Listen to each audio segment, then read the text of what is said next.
Para hadirin yang saya hormati, selanjutnya saya perkenalkan saya membacakan hasil survei webinar kita sebelumnya pada tanggal 29 Juli tahun 2020, di mana dengan topik benchmarking peran kepala sekolah sebagai instructional leader. Berikut tayangannya Bapak Ibu. Untuk aspek materi webinar, 99,5% sangat baik. Kemudian untuk aspek kesesuaian materi, 99,2% sangat baik. Untuk kualitas narasumber, 99,2% sangat baik. Kemudian untuk fasilitasi oleh moderator, 99,3% sangat sesuai. Dan yang terakhir untuk aspek webinar dengan tema lainnya, 99,4% sangat perlu.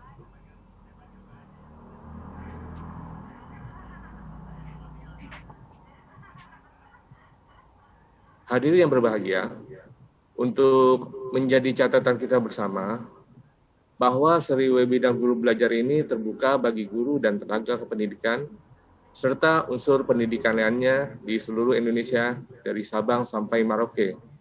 Dan sebelum mengikuti webinar, mohon untuk melakukan registrasi melalui aplikasi p3gtk.kemdikbud.go.id/webinar. Dan kami persilakan Bapak Ibu sekalian mendaftar di tema webinar yang Bapak Ibu inginkan. Untuk lebih jelasnya, marilah kita saksikan video berikut ini.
Hadirin yang berbahagia, peserta yang mendapatkan sertifikat adalah peserta yang sudah melakukan registrasi melalui website http://aplikasi.p3gtk.kemdikbud.go.id/webinar, dan juga mengisi tanggapan survei serta daftar hadir. Untuk itu kami mohon pastikan bahwa Bapak Ibu peserta webinar sudah mengisi tanggapan survei, mengisi hadir, dan tentunya sudah mendaftarkan diri untuk mengikuti webinar hari ini. Baiklah Bapak Ibu, untuk memaksimalkan waktu yang tersedia, marilah kita bersama-sama menyimak transfer ilmu pengetahuan dari ketiga narasumber yang luar biasa ini. Baiklah, kepada Bapak Moderator, selanjutnya kami serahkan acara ini kepada Bapak untuk dipimpin. Kepada Pak Martono, dipersilakan. Baik, terima kasih Pak Ranu. Bapak Ibu hadirin peserta, para narasumber serta teman-teman yang saya guru Direktorat Pendidikan Profesi dan Pembinaan Guru dan Tenaga Pendidikan Direktorat Jenderal Guru dan Tenaga Pendidikan Kementerian Pendidikan dan Kebudayaan yang kami banggakan. Bismillahirrahmanirrahim. Assalamualaikum warahmatullahi wabarakatuh. Selamat pagi, salam sejahtera bagi kita semua. Swastiastu, namo buddhaya, salam kebajikan. Alhamdulillah, puji syukur kami panjatkan kepada Allah Subhanahu wa Ta'ala, Tuhan Yang Maha Esa, sehingga kita dapat bertatap melalui video conference dalam webinar Guru Belajar yang pada hari ini memasuki sesi ke-19. Bahagia rasanya kami dapat berjumpa dengan Bapak Ibu. Sebelumnya kami akan bacakan tata tertib dari webinar pada hari ini.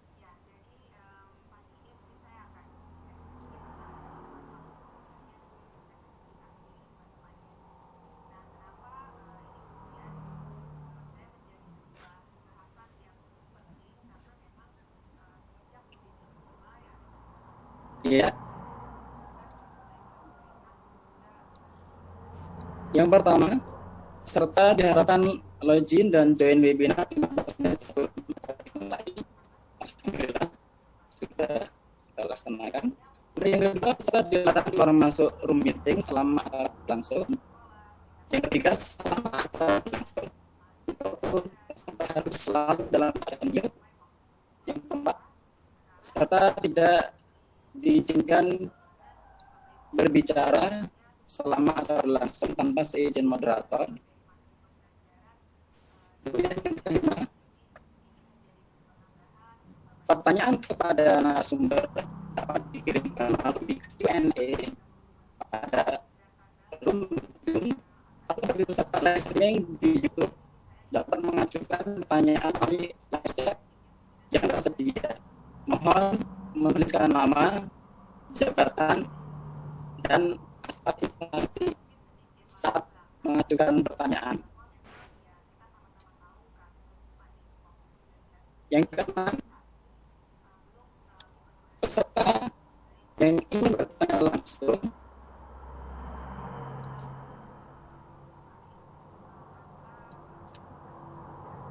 dapat menggunakan fitur raise hand saat sesi tanya jawab.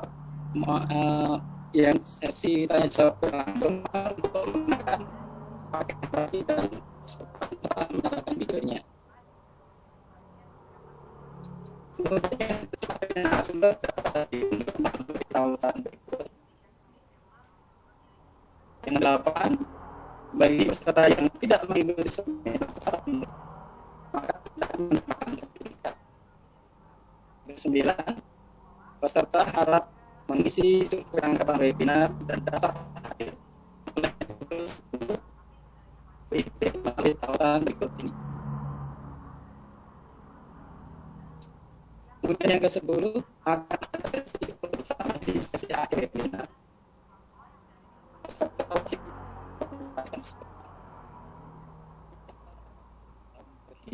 webinar kali ini, Bapak Ibu semua Tak terasa di masa pandemi COVID-19 ini, kita telah melewati tahun ajaran baru 2020 dengan pembelajaran jarak jauh atau BCJ dengan siswa melaksanakan belajar dari rumah. Ada tantangan atas dampak implementasi PDR tentunya ada dan beragam. Nah, bagaimana peserta didik dan guru pada masa PDR sehingga itu bagaimana meningkatkan motivasi belajar peserta didik dan bagaimana strategi peningkatan motivasi peserta didik dan apa saja pengawas dalam melaksanakan tugas pengawasan akademik dan manajerial terkait dalam motivasi guru di era digital. Maka telah hadir narasumber yang akan membahas hal tersebut. Alhamdulillah di tengah-tengah kita telah hadir Indonesia yang telah berjuang dan berprestasi dalam meningkatkan mutu pendidikan di tanah air. Mari kita sama-sama sapa kembali beliau ini. Yang pertama, tadi sudah disampaikan oleh Pak Ranu, Ibu Dr. Anda Iis Nurhayati MPD. Assalamualaikum Bu. Waalaikumsalam Pak. Selamat pagi semua. Selamat pagi Ibu. Ibu Iis adalah pengawas sekolah SMA di Provinsi Banten.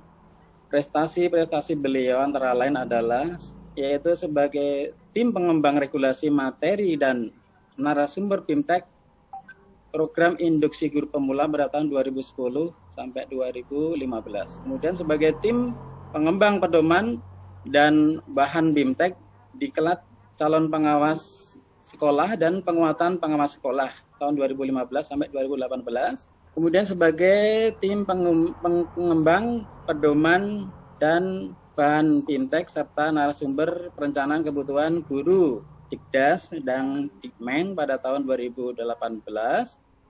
Kemudian sebagai tim pendamping dan fasilitator sistem penjaminan mutu pendidikan. Kemudian juga beliau sebagai juri lomba tendik berprestasi tingkat nasional pada tahun 2017 sampai 2018. Kemudian beliau juga menjadi master trainer software pembelajaran di Infinity. Kemudian narasumber kita yang kedua, kita sapa Ibu Ismiarti Juni Susanti SH SPD MPD, biasa dipanggil dengan Bu Santi. Assalamualaikum Bu. Waalaikumsalam Pak. Selamat pagi untuk semua. Salam sehat. Terima kasih Bu. Ibu adalah pengawas sekolah SD Kota Jayapura. Kami sampaikan prestasi-prestasi beliau antara lain adalah pernah menjadi juara ketiga tingkat provinsi Papua dalam menulis best practice tahun 2012. Kemudian pernah juga juara kedua tingkat nasional Simposium Nasional tahun 2013, kemudian finalis nasional LKG tahun 2014, kemudian menjadi juara 1 guru berprestasi tingkat provinsi, finalis guru prestasi nasional 2016. Kemudian pernah menjadi juara ketiga Innobel tahun 2016 dan menjadi pelatih nasional Gerakan Pramuka Kota Jayapura. Kemudian kita sapa narasumber kita yang ketiga, Ibu Dr. Anda Lili Rusnawati MPD. Selamat pagi Bu Lili. Selamat pagi, salam sehat, salam sejahtera selalu semuanya Bapak Ibu. Ya, terima kasih Ibu. Ibu Lili adalah pengawas sekolah SMA Distrik Provinsi Kepulauan Riau dengan prestasi yang tak kalah membanggakan. Yang pertama, beliau adalah finalis guru berprestasi tingkat nasional tahun 2005 ya Bu. Kemudian setelah menjadi kepala sekolah, kurun waktu 10 tahun menjadi finalis kepala sekolah berprestasi tingkat nasional pada tahun 2015. Kemudian setelah menjadi pengawas sekolah sekarang, jadi kurun waktu 4 tahun beliau menjadi finalis lomba Best Practices pengawas sekolah nasional pada tahun 2019. Nah, tersebut adalah profil dari narasumber-narasumber kita yang hebat-hebat ini.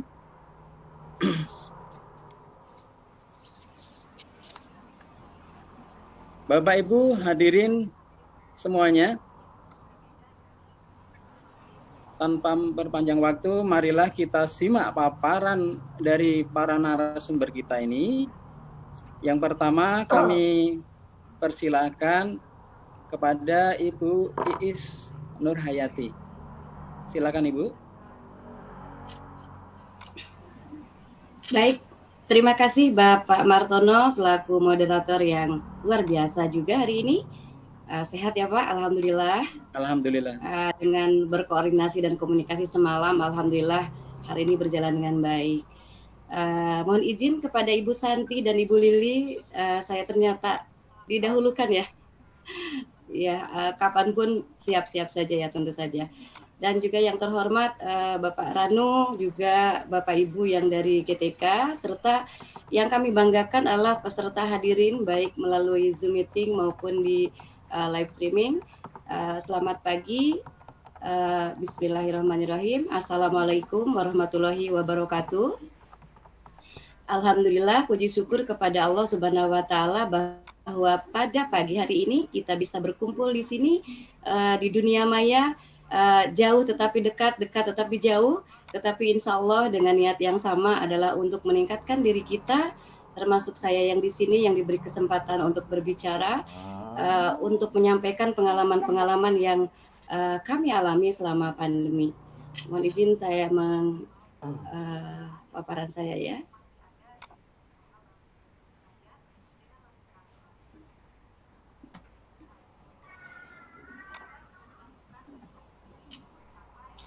Baik Bapak Ibu sekalian, seminggu yang lalu kami diberi topik tentang strategi motivasi belajar dari rumah atau BDR bagi guru dan siswa dalam perspektif pengawas.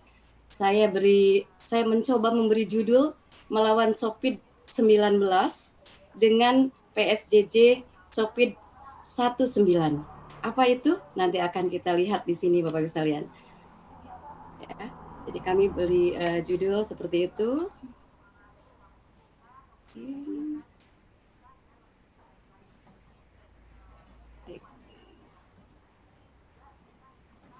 Berikutnya Bapak Ibu sekalian, selama paparan ini selama 30 menit kami akan menyampaikan 4 hal. Pertama adalah kaitannya dengan implementasi dan dampak BDR itu sendiri, kemudian potret siswa dan guru masa BDR, kemudian ini yang ketiga adalah strategi peningkatan motivasi yang menjadi topik utamanya, dan terakhir kesimpulan. Bapak Ibu sekalian, sebagaimana Bapak Ibu ketahui bahwa untuk implementasi BDR ini adalah prinsipnya adalah tentang kesehatan dan keselamatan baik peserta didik, pendidik, tenaga kependidikan, keluarga, dan masyarakat yang merupakan prioritas utama menetapkan kebijakan pembelajaran. Ini saya kutip dari paparan Bapak Dirjen, Bapak Irwan Sahrir. Kemudian juga kami mengutip juga dari paparan Pak Nadiem, Bapak Mas Menteri, yaitu bahwa bagaimanapun kita tetap mengusung Merdeka Belajar yang dimaknai sebagai kemerdekaan berpikir, terutama esensi kemerdekaan berpikir itu harus dimiliki guru, tentu saja, sebagai garda terdepan pendidikan. Jadi prinsip yang pertama ini, Bapak-Ibu sekalian, ini sudah mulai menjawab 19. Satunya adalah kesehatan dan keselamatan. 9 lainnya apa nanti kita lihat. Berikutnya, regulasi ini Bapak sekalian sudah sering dalam sekian paparan menyampaikan regulasinya dari mulai SK Presiden sampai terakhir keputusan bersama 4 Mendikbud. Intinya adalah kita melakukan BDR atau implementasi BDR dan juga pembelajaran dengan PJJ, yaitu pembelajaran jarak jauh. Nah, Bapak Ibu sekalian, di beberapa daerah, sebagai contohnya di Banten, untuk regulasi dari pemerintah pusat ini lalu dituangkan ke dalam peraturan gubernur, ada yang dalam bentuk instruksi gubernur, ada juga dalam bentuk SE, yang kemudian diperjelas lagi oleh SE Kepala Dinas. Nah, itu semua ditujukan untuk satuan pendidikan, sehingga dengan adanya implementasi BDR ini, satu diantaranya ada perubahan kurikulum, muatan kurikulumnya, kemudian kriteria kelulusan, kemudian kriteria penilaian, moda pembelajaran, moda penilaian, moda asesmen, moda supervisi, dan moda pengelolaan SADIK pun akan terpengaruh oleh implementasi BDR ini. Kemudian mengutip SE Mendikbud, ada 6 hal ya terkait dengan implementasi BDR. Tetapi yang saya tekankan di sini adalah yang saya beri merah, yaitu pembelajaran dari rumah.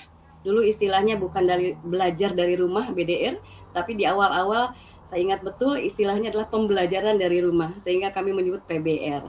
Kemudian dalam pembelajaran dari rumah seperti apa? Memang di sana sudah diatur bahwa menekankan life skill, contextual learning, kemudian tidak mengutamakan tercapainya muatan keseluruhan, muatan kurikulum, tetapi lebih jelas lagi ada pedoman penyelenggaraan belajar dari rumah di masa darurat ini adalah merupakan SE Sesjen nomor 15 tahun 2020. Di sana sangat jelas, nah satu di antaranya adalah ini, yaitu bahwa BDR itu adalah dilakukan dengan pembelajaran jarak jauh, ya. Nah, pembelajaran jarak jauh ini adalah pembelajaran dengan menggunakan media yang memungkinkan terjadi interaksi antara pelajar atau peserta dan pengajar, yang memungkinkan pembelajaran atau peserta didik itu belajar dari rumah. Di sini penekanannya adalah dari rumah. Nah, terkait hal ini, Bapak Ibu sekalian, kami punya data bahwa PSJJ ini menurut Persesjen ada dua moda, yaitu daring dan luring. Ya, di mana dalam daring kami sudah melakukan pemantauan dengan menggunakan Google Classroom, di mana ternyata di wilayah Tangerang Selatan yang kami survei adalah sekolah binaan saya sejumlah 29 sekolah. Itu ternyata mereka untuk daringnya menggunakan 53,7% dengan menggunakan Google Classroom, 29,7% dengan virtual meeting, ada yang menggunakan Zoom, ada yang menggunakan Google Meet, ada yang menggunakan Teams. Ya, Teams dari Microsoft 365, tapi masih sedikit. Ada yang menggunakan Hangout. Jadi banyak jenisnya, tetapi virtual meeting 29,7%. Nah, berikutnya untuk yang lainnya adalah 3,4%. Itu ada yang menggunakan Schoology, Telegram, WA, Zenius, Kuiper, IMSIS, Pahamify, Web Sekolah, Teams, Kelas, Dozo, dan Moodle. Itu banyak sekali, tetapi presentasinya rendah, sehingga total presentasinya 3,4%. Kemudian berikutnya juga ada yang menggunakan luring. Luring ini ada yang menggunakan video, di mana video ada yang menggunakan TV nasional dan TV sekolah sedikit. Kemudian ada juga yang menggunakan radio, tapi hanya 1% ya. Dan itu pun radio sekolah, dan radionya juga radio di dalam semacam HP gitu ya, smartphone. Kemudian juga ada yang menggunakan video pembelajaran dan juga lainnya. Nah, yang lainnya itu adalah mereka ternyata ada yang mencoba home visit karena kesulitan. Ya, karena kesulitan untuk memotivasi belajar ada juga, tapi jumlahnya sangat sedikit, itu sangat terbatas. Itu pun ada izin, ada komunikasi dengan kami. Kemudian ada dengan buku elektronik, dan juga ada materi dalam bentuk file. Itu Bapak Ibu sekalian, potret yang ada di kami Tangerang Selatan dari sejumlah 29 sekolah dengan sejumlah 5 negeri dan sisanya swasta. Nah, Bapak Ibu sekalian, dampak implementasi BDR tentu saja hampir kepada semua pihak ya Bapak Ibu sekalian. Nah, yang di sini tentu saja kepada guru, peserta didik, orang tua, kepala sekolah, pengawas, dan pemangku kepentingan lainnya itu pasti terdampak. Nah, cuman yang ingin ditekankan di sini sesuai dengan tema kita adalah yang akan kita bahas adalah dampak terhadap guru, peserta didik, kemudian kepala sekolah dan pengawas. Untuk orang tuanya kami skip karena berbeda, walaupun sedikit disinggung dan ada sedikit data yang bisa saya sampaikan. Nah, apa yang terdampak dari semua yang kena dampak?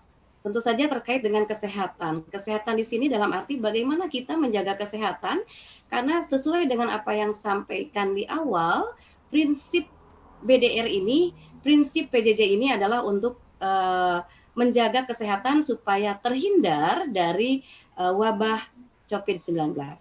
Kemudian psikologi jelas ya Bapak Ibu sekalian sangat terdampak ya, hubungan sosial, moda pembelajaran, kebutuhan akan teknologi ini sangat luar biasa Bapak Ibu sekalian.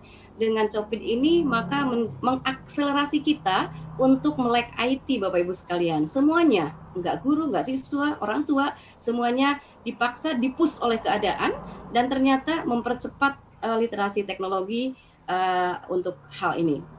Kemudian hubungan sosial, pengelolaan GTK, Sarpras, daya serap materi, moda pengawasan supervisi itu dampak yang dirasakan oleh pihak-pihak yang saya sampaikan tadi. Nah, Bapak Ibu sekalian, bagaimana tantangan, bagaimana kita menjawab tantangan pada dampak implementasi BDR tadi? Ya, saya sering membuat jargon dalam form-form saya itu sering memotivasi mereka dengan be the best in the pandemic atau tetap di rumah, tetap sehat, tetap belajar, itu juga seperti itu kami sampaikan. Nah, seperti yang saya sampaikan tadi, tantangan atas dampak implementasi yang paling dirasakan oleh semua, terutama saya, adalah akselerasi literasi teknologi. Jadi yang membuat kita menjadi mahir atau menguasai atau sedikit menguasai teknologi adalah ternyata paksaan keadaan. Di mana COVID ini adalah kita maknai sebagai sesuatu yang memang betul itu musibah, tetapi hikmahnya sangat banyak. Satu di antaranya mempush diri kita untuk menguasai teknologi lebih lagi. Nah, Bapak Ibu sekalian, ini yang tantangannya bagi peserta didik, dampaknya lebih dekat dengan orang tua tentunya. Tetapi tetap tertantang untuk cepat mandiri, cepat belajar, kemudian tetap belajar dan berprestasi, itu challenge-nya untuk peserta didik, bagaimana caranya. Kemudian untuk guru juga sama, ya harus menguasai teknologi. Kemudian bagaimana guru memotivasi diri, memotivasi peserta didiknya, mengatasi keterbatasan. Ya nanti saya sampaikan ada data yang menunjukkan keterbatasan atau kendala. Kemudian bagaimana melakukan PJJ yang efektif atau pembelajaran jarak jauh yang efektif. Nah, adapun tantangan atas dampak implementasi bagi kepala sekolah itu sama Bapak Ibu sekalian dengan guru. Menguasai teknologi, motivasi diri, motivasi guru peserta didik, mengatasi keterbatasan, juga PN Supak JJ. Apa PN Supak JJ ini istilah-istilah saya aja untuk memudahkan, yaitu pengelolaan dan supervisi jarak jauh. Bagaimana how to melakukan ini supaya tetap berjalan walaupun dalam keadaan BDR atau bekerja dari rumah atau work from home. Kemudian untuk pengawas, ya sama dengan guru kepala sekolah. Menguasai teknologi, bagaimana memotivasi diri, bagaimana memotivasi guru dan kepala sekolah, bagaimana mengatasi keterbatasan dan melalui PSJJ. Nah, sekarang sudah ini ya dari judul tadi PSJJ. PSJJ itu adalah pengawasan jarak jauh. Ya, mengutip terinspirasi dari istilah PJJ, pembelajaran jarak jauh bagi guru, pengawasan jarak jauh bagi pengawas, pengelolaan supervisi akademik oleh jarak jauh oleh kepala sekolah.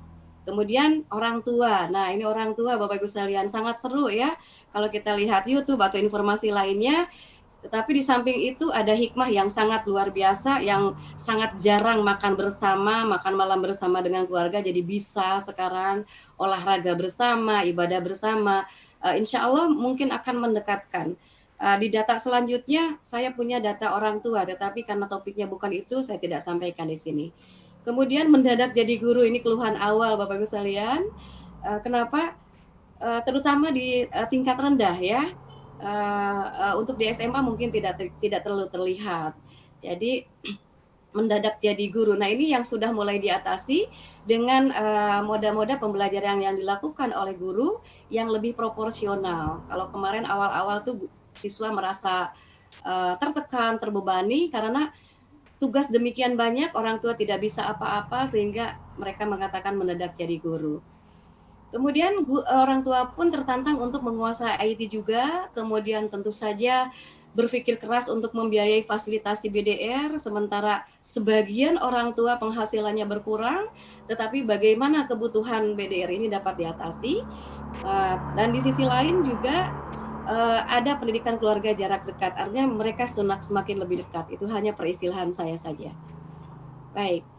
Bapak Ibu, itu adalah tahap yang pertama ya, kaitan dengan implementasi dan dampaknya serta tantangan atau challenge-challenge yang dilakukan oleh berbagai pihak. Berikutnya adalah potret peserta didik dan guru masa BDR di kami di 29 sekolah ya, sebagai sekolah binaan kami. Jadi binaan saya sangat banyak Bapak Ibu, 29 ya.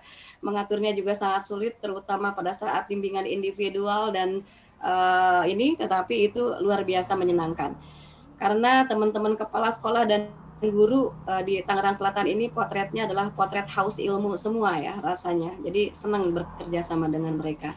Nah, ini yang dipotret banyak Bapak Ibu sekalian oleh kami, yang dipotret itu sangat banyak poin-poin ini, tetapi yang akan ditunjukkan kepada Bapak Ibu di sini adalah yang terkait langsung dengan materi ini. Pertama, kami ingin menyampaikan bahwa semangat belajar saya ini disengaja ya oleh guru, oleh peran orang tua Bapak sekalian. Jadi di sini kami mengindikasi atau menganalisis bahwa motivasi itu sebagaimana Bapak Ibu ketahui ada motivasi intrinsik dan ekstrinsik. Nah, yang ekstrinsik ini salah satunya sekarang yang terdekat adalah orang tua dan yang berhubungan langsung dalam pembelajaran adalah guru. Nah, ternyata Bapak Ibu sekalian, yang menyatakan bahwa semangat mereka itu sangat dipengaruhi oleh guru itu adalah bahwa hanya kecil sekali, bahwa 3,6% dari responden sejumlah 2.000 lebih Bapak Ibu, ini 2.000 siswa respondennya, di mana kami menyebarkan instrumen, menanyakan berbagai hal, salah satunya ini menyatakan bahwa 3,6% itu tidak pernah ada pengaruh dari guru. Yang dari atas siswa ya, tidak pernah dipengaruhi oleh dukungan siswa. Artinya dia sangat mandiri gitu. Kemudian 93% sangat dipengaruhi oleh dukungan orang tua. Dengan rentang atau dengan skala masing-masing, ada yang merasa selalu didukung, kemudian amat sering didukung, dan cukup didukung. Nah, 24,5% harus selalu didukung. Artinya, kalau tanpa ada dukungan akan bermasalah terhadap motivasi belajarnya. Demikian juga yang di bawah itu adalah dari guru, Bapak Ibu sekalian. Ternyata 94% sangat dipengaruhi oleh dukungan guru. Ini adalah menjadi challenge kita juga ya, sebagai pendidik, sebagai pengawas yang harus berkolaborasi dengan guru dan kepala sekolah seperti apa ya, bahwa kondisinya adalah seperti itu. Itu potret masalah pengaruh dari orang tua dan guru. Nah, kemudian ini saya sandingkan, ini saya hanya uji coba saja. Pertama, menguji coba kebenaran data bahwa dia tidak pernah bosan, kemudian selalu bosan ya. Nah, itu terbukti Bapak sekalian, ternyata 14,3% selalu bosan. Ini identik dengan 12,2% tidak pernah senang, ya kan? Yang selalu bosan berarti tidak pernah senang. Itu jadi kalimatnya saya ganti di beberapa poin, dan hanya untuk membuktikan data ini benar bahwa 5,8% tidak pernah bosan atau 6,8% selalu senang. Hanya bukti itu saja. Datanya adalah yang tadi. Data yang dianalisis adalah yang tadi. Itu yang kami lakukan. Kemudian di sini juga urutan penyebab bosan BDR. Nah, ini juga sangat Bapak Ibu guru yang mungkin hadir, teman-teman sahabat guru saya juga yang hadir, ini menjadi menjadi PR kita bahwa ternyata urutan penyebab kebosanan atau tidak bersemangat itu adalah 50,2% adalah kurang menarik materinya. Kemudian 20,7% karena ada masalah pribadi. Yang tidak berpartisipasi karena sakit ternyata hanya 8,3%. Kemudian 8,3% tidak ada daya dukung perangkat, ya, masih di Tangerang Selatan walaupun kota masih ada beberapa siswa yang tidak memiliki HP atau HP-nya satu untuk satu keluarga. Sehingga kalau putranya 3 semuanya menggunakan itu semua, mereka bergantian, dan itu fakta nyata di sekolah sekolah kami. Cuma diatasi, ada yang sharing, ada yang bantuan orang tua memberi, ada yang sekolah memfasilitasi, itu sudah sekarang insya Allah sudah teratasi.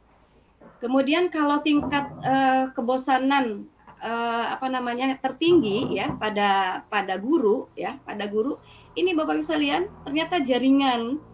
Jadi artinya tanggung jawab cukup tinggi sebetulnya.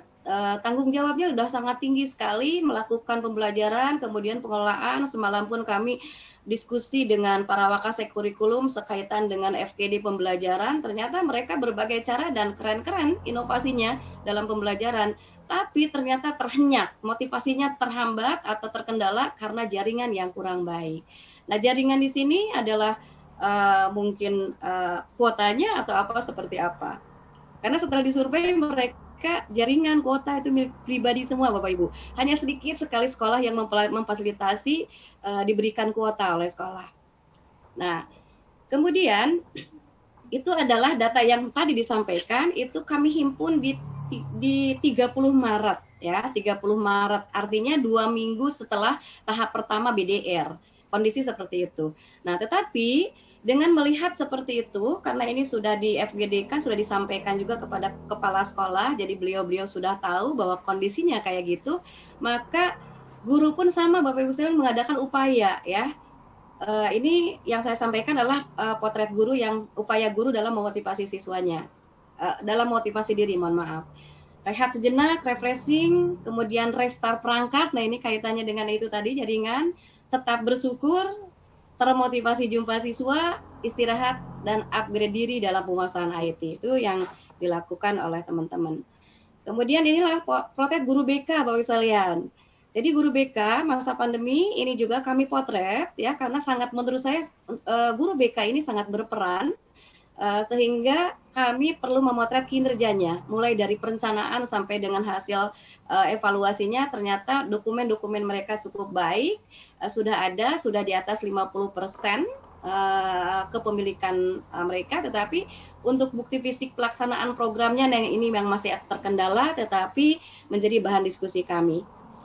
Nah, ini Bapak Ibu sekalian, kalau kita analisis Bapak Ibu sekalian antara tingkat tertinggi ya tadi, motivasi belajar siswa itu terhambat, yaitu karena materi tidak menarik, itu menurut siswa. Nah, ada kemungkinan saya mencoba dengan menganalisis kedua data tersebut. Pertama, jaringan. Ketika jaringan bermasalah, guru itu kecenderungannya secara psikologi merasa bete, sehingga untuk menciptakan ide kreativitasnya itu adalah sedikit banyak terhambat. Sehingga mengajar ya sudah apa adanya, yang tersampaikan pun apa adanya. Ini baru analisis dari sisi saya yang belum saya triangulasikan atau saya analisis kembali atau saya teliti kembali terkait ini Bapak Ibu sekalian. Ada kemungkinan bahwa menariknya tidak materi, satu diantaranya tadi kalau dikaitkan dengan kesulitan jaringan sehingga mengurangi kreativitas guru, sehingga yang penting hadir dulu, yang penting ngajar dulu, yang seperti itu. Akhirnya seperti itu. Karena kalau dilihat detail per individu sangat luar biasa Bapak Ibu, teman-teman guru yang melakukan inovasi pembelajaran, ada yang menggunakan Google Classroom tadi, ada yang menggunakan CNB, Class Notebook, Microsoft 365, dan ada yang sejenisnya, Schoology misalnya, itu juga sudah pada piawai Bapak Ibu membuat mengelola kelas di dalam dunia maya virtual. Oke, mungkin seperti itu. Kemudian upaya guru meningkatkan motivasi karena dasarnya adalah tidak menarik ya tadi, maka mencoba meningkatkan diri, pertama memanfaatkan kejenuhan peserta dengan penyajian pembelajaran yang menarik ya. Kemudian mengawali pembelajaran dengan mendengarkan lagu, ada sebagian guru dengan cara itu, atau menonton video lucu. Jadi mereka sebelum diberi pelajaran diberikan video-video lucu dulu. kemudian mendengarkan curhat sebelum pembelajaran, ada juga yang melakukan itu. Ini data ya Bapak Ibu, bukan teori dari saya, tetapi dari data yang dihimpun. Ada yang memberi pelatihan dan selalu memberi feedback. Nah, ternyata feedback ini luar biasa Bapak Ibu sekalian, karena dengan diberi feedback, anak-anak betul-betul mau memperbaiki diri dan dia senang ketika hasilnya luar biasa setelah diberi feedback. Kemudian memberi tugas yang proporsional. Nah, awal-awal kan guru-guru ideal, pengennya anak pinter sepinter-pinternya walaupun dalam kondisi apapun. Tapi setelah didiskusikan bahwa kesehatan lebih penting, bahwa psikologi penting, maka pemberian tugas itu mulai mudah proporsional. Dari mulai frekuensi Zoom meeting maupun pemberian tugas juga sudah mengacu pada KDUKRK. Kemudian ada dengan pemberian metode yang bervariasi tentu saja, dan Bapak Ibu ini merumuskan tujuan belajar bersama, ya. Jadi kami coba seperti itu yang dilakukan oleh guru. Nah, kemudian Bapak Ibu sekalian, 5 menit lagi ya Bu. Oh, baik. Oke, ini datanya Bapak Ibu sekalian. Nah, berikutnya saya langsung saja ke strategi. Ini adalah data kenaikan Bapak Ibu sekalian, artinya ada perubahan setelah ada tindakan. Data yang dihimpun di tanggal 30 Maret dengan 13 Juli ternyata ada kenaikan. Baik, untuk motivasi belajar yang saya sampaikan tadi ada intrinsik dan ekstrinsik. Agak dipercepat, kemudian di sini apa strateginya adalah optimalkan instructional leadership guru dan kepala sekolah melalui PSJJ, pengawasan jarak jauh. Nah, tadi dalam teori bahwa ada ajakan, suruhan, atau paksaan. Ini dari pengawas sekolah dengan memantau, dengan meminta ini dan itu kepada guru dalam arti yang proporsional. Misalnya perencanaannya seperti apa, yang sederhana dan sebagainya. Melalui 4 supervisi pembinaan, maka Bapak Ibu sekalian dilakukan seperti itu. Kemudian kepala sekolahnya juga terdorong, gurunya terdorong, kemudian gurunya memiliki kemampuan tersebut melalui 4P tadi. Kemudian akibatnya adalah siswa termotivasi dengan dibuktikan dari tingkat partisipasi yang lebih meningkat, kemudian tingkat prestasi yang lebih meningkat, atau dengan ukuran mencapai KKM yang lebih meningkat. Nah, strategi melawan pandemi COVID-19 dengan PSJJ COVID-19 ini yang dimaksud Bapak-Ibu sekalian, yaitu COVID. Di sini adalah C-nya collaboration. Kami melakukan kolaborasi antara kepala sekolah, supervisi bersama dengan guru BK dan juga dengan guru. Bahkan belajar bareng dengan guru tentang Microsoft 365 kami sudah lakukan. Opportunities artinya kami selalu menjadikan hikmah musibah ini sebagai kesempatan untuk maju, untuk menguasai IT lebih baik, untuk menguasai pembelajaran lebih baik. Valuable itu lebih bermakna, artinya bahwa supervisi akademik dan manajerial ini sesuai dengan kebutuhan, dengan prinsip stay safe, the high motivation. Kemudian inovasi tadi, inovasi PSJJ, kemudian RPE 2OM, teacher leadership, optimalkan guru BK, best practice sharing guru BK, online based PLC di MGMP. Kemudian yang D-nya adalah digitalization. Jadi menggunakan dari manual, from manual to digital, itu jelas. Maka strategi melawan dalam motivasi ini kami menggunakan melawan pandemi COVID dengan PSJJ COVID-19.